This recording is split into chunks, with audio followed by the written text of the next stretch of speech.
637 feet in centimeters.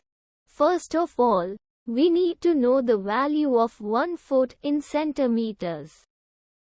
It's always 1 foot equals 30.48 centimeters. Now we have to multiply 30.48 by 637.